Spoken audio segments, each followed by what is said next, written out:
Suara burung hantu di kejauhan membuat ngeri Tumenggung. Ia tak menyangka kalau suasana di kuburan Kerapiak ternyata lebih serem dari dugaannya. Puk, ngek, ngek, ngek.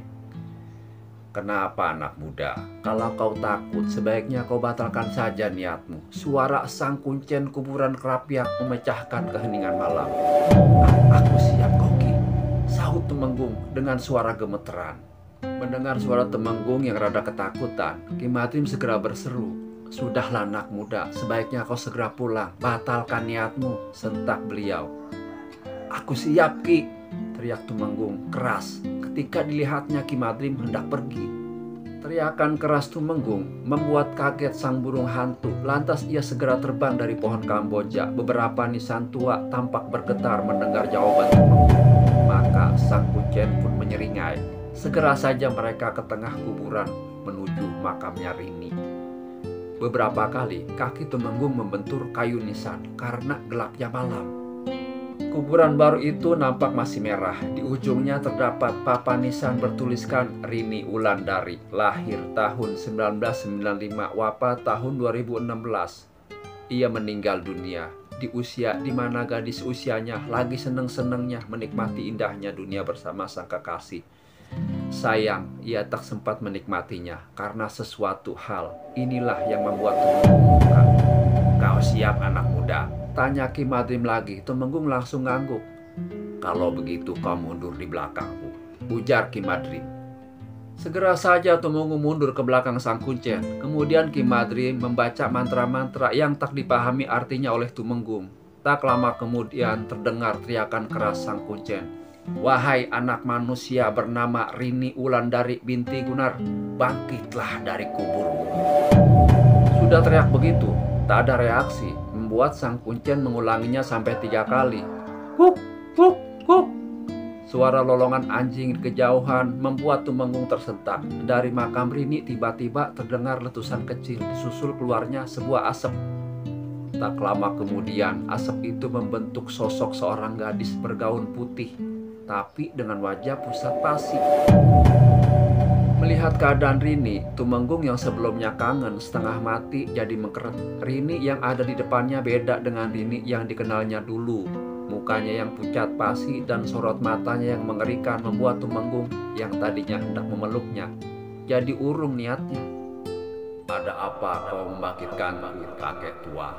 Tiba-tiba roh Rini yang ada di depannya berkata.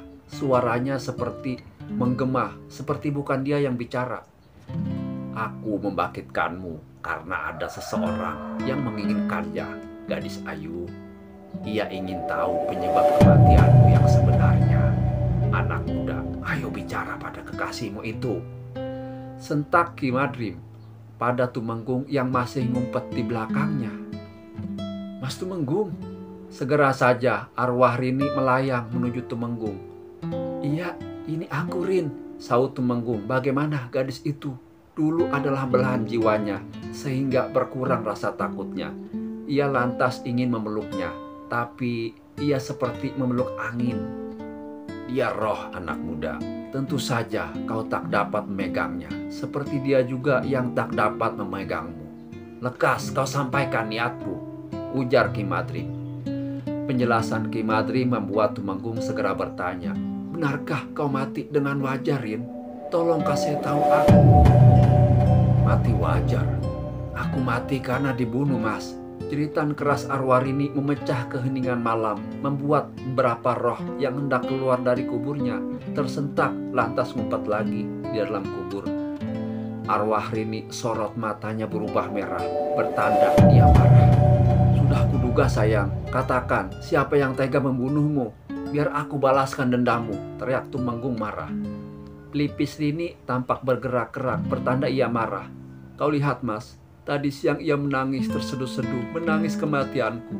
Padahal aku tahu dalam hati, ia tertawa-tawa. Jadi, kata Tumenggung tak percaya. Benar Mas, teriak arwah Rini, marah lantas melanjutkan. Ia kakakku sendiri, Rani. Setelah aku mati, arwahku melihat sendiri, ternyata ia yang menaruh jamur beracun dalam masakanku. Sungguh pintar sekali dia. Dia makan sedikit sekali jamur beracun yang hanya membuatnya muntah. sedangkan untukku ia berikan sangat banyak. Haram jadah itu lantas berpura-pura menangis sedih menatapi kematianku, padahal dalam hati ia tertawa kegirangan. "Kurang ajar!" teriak Tumenggung marah. "Biar aku balaskan dendammu nanti," kata Tumenggung pula. "Aku yang akan membalasnya dengan tanganku sendiri, agar sakit hati ini lenyap," tukas arwah Rini. "Tapi aku tak punya kekuatan, tak punya daya untuk menyentuhnya," sambungnya. Setelah Ki Madri merapal mantra, tubuh Rini nampak mengeluarkan asap hitam. Melihat hal itu, Ki Madri tersenyum, lantas segera berkata, "Sekarang kau dapat membalaskan dendammu, gadis manis. Kau hanya punya waktu sampai sebelum subuh tiba. Cepatlah pergi." Andai saja sebuah kasus pembunuhan yang tak bisa diungkap oleh kepolisian lalu bisa diungkap oleh dukun-dukun secara goib, mungkin nanti kedepannya akan ada bakalan sekolah perdukunan internasional yang bisa mengungkap suatu kasus pembunuhan besar. Tapi itu kan hanya cerita ya. Kita lanjutin ceritanya. Rumah besar itu tampak ramai. Maklum, banyak orang sedang tahlilan di dalamnya, memperingati meninggalnya almarhumah Rini Wulandari. Pak Gunar nampak matanya masih merah, walau beliau nampak serius berpikir. Sementara Rani Maharani, kakaknya Rini tuh yang tadi nangis di kuburan, masih tampak mengeluarkan air mata. "Sudahlah Rin, kamu di kamar saja ya. Tak usah berdoa di sini," kata ibunya. "Aku tak mau, Bu. Aku harus di sini untuk mendoakan Rini," saut Rani. "Sudahlah, kau jangan keras kepala. Sejak siang kau nangis terus. Nanti kalau jatuh sakit bagaimana? Jadi ribet lagi. Bisupi, bawa Rani ke kamarnya nih," perintah ibunya kepada Bisupi pembantunya. Akhirnya aku bisa napas lega juga," seru Rani sambil menghempaskan tubuhnya di kasur. Sandiwaranya pasti berhasil karena ia sudah mendapatkan banyak simpati, baik dari ayah, ibunya, maupun dari masyarakat. "Salahmu sendiri Rini, kenapa kau rebut Mas Tumenggung dariku?" batin Rani. Ia ingat tuh setahun yang lalu, berkenalan dengan Tumenggung di wartegnya Om Agus. Ia sedang menjajakan satu barang di warteg itu. Maklum, pekerjaannya kan sebagai SPG, jadi membuat dia harus keluar masuk warung. Ia langsung jatuh cinta pada pemuda ganteng yang sikapnya sedikit cuek itu. Ternyata cintanya tak bertepuk sebelah tangan, karena rupanya Tumenggung pun tertarik padanya. Setelah berkenalan beberapa minggu, ia pun segera mengajak sang pujaan hati menemui orang tuanya. Nah, disinilah malapetaka itu terjadi. Di rumah orang tuanya, adiknya Rini, bertemu dengan Tumenggung dan langsung naksir. Ternyata Tumenggung yang melihat adiknya lebih cantik dan juga seksi jatuh hati. Mereka segera saja pacaran dan membuat Rini marah karena mengetahui hubungan mereka. "Kenapa kau tega merebutnya dariku, Rin?" teriak Rani, marah pada adiknya. Sang adik nyaut kalem, "Maafkan aku, Kak. Aku tak merebutnya darimu. Mas Tumenggung bilang ia hanya tertarik doang sama kakak, sedangkan padaku itu betul-betul jatuh hati." Hampir saja ia tampar pipi adiknya, tapi segera sadar. "Oke lah, itu kan menurutmu. Sekarang kita bersaing secara sehat aja," ucap Rani. Rini hanya mengangkat bau, lantas keluar dari kamar kakaknya. Pada awalnya Rani memang berniat bersaing secara sehat.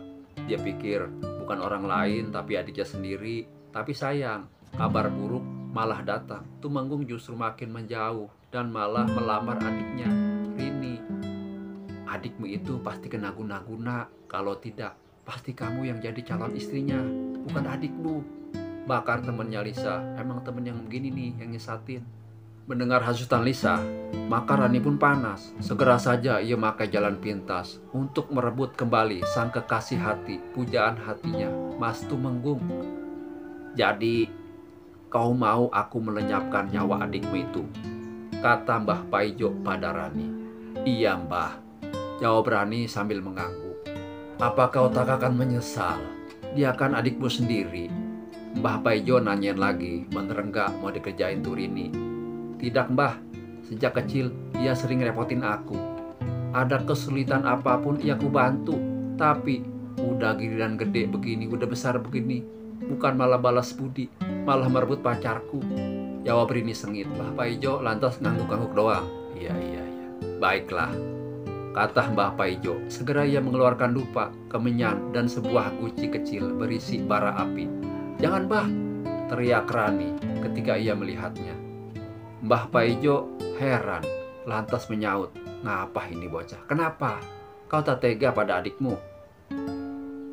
Bukan, Mbah. Kalau ia mati kena telu atau santet, maka aku akan dicurigai. Kalau begitu, susah bagiku untuk merebut hati Mas Tumenggung. Aku ingin Mbah pakai cara yang wajar saja. Jelas Rini panjang lebar. Iya. Mbah Paijo ngangguk-ngangguk, lantas mengeluarkan sesuatu. Pinter juga otak lo. Kau berikanlah ini pada adikmu. Jangan sampai orang lain makan, ucapnya.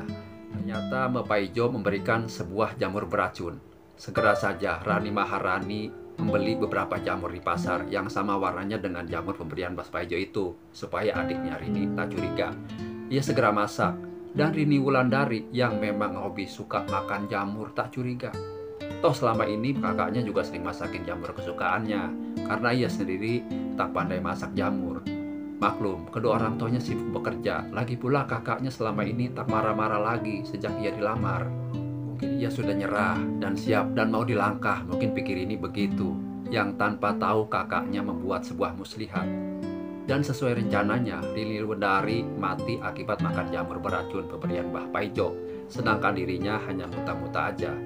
Ia memang ikut makan sedikit agar tak dicurigai. Dan tiba-tiba, brak! Suara jendela yang menabrak dinding membuyarkan lamunan Rani. Pasti Bisupi lupa menutup jendela, gerutu Rani sambil beranjak bangun dari kasur. Tapi ketika hendak menuju jendela, ia merasakan hawa dingin membuatnya merasa tak enak. Tapi ia tetap harus menutupnya, kecuali ia ingin masuk angin. Ketika tangannya hendak meraih daun jendela, sepasang tangan yang dingin mencekik lehernya dengan keras. Pusing, kayak di sinetron, langsung cekek gini. Ini jerit Rani ngeri, serasa tak percaya. Ia melihat wajah adiknya itu menyeringai. Rani hanya melejang-lejang gak bisa napas. Tapi sebelum ia kehabisan napas, tangan Rini melepaskan cekikannya dari lehernya, membuat ia bisa bernapas sejenak. Sayang, itu hanya sesaat, karena setelah itu arwah Rini mendorong kepalanya dengan sangat keras, membentur tembok. Beberapa darah muncrat mengenai spray. Nyawa Rani Maharani pun hilang seketika. Nah, inilah akhir dari kisah ini. Bagaimana dendam seorang adik kepada kakaknya. Walaupun balas dendam tersebut memang hal di luar nalar ya. Ya, tapi mungkin kita bisa mengambil contoh kehidupan kita sehari-hari dalam kisah ini. Assalamualaikum warahmatullahi wabarakatuh.